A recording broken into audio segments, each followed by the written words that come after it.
Hello guys, in this video I will show you how to stop sharing stories from Facebook to Instagram. It's very simple and easy. Watch full video so you don't miss out any important step.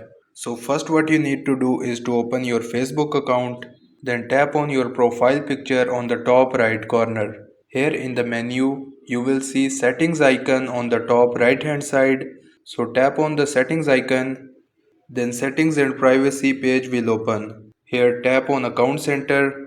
Then under connected experiences, you will see sharing across profiles. So tap on it. Then on the next page, you will see your Facebook account. So simply tap on it and here you can see your Facebook story is enabled. It means when you will upload story on Facebook, it will also be shared to Instagram. So simply you have to toggle off this button, your Facebook story, and now your story will not be shared from Facebook to Instagram. So that's it, and this is how you can stop sharing stories from Facebook to Instagram.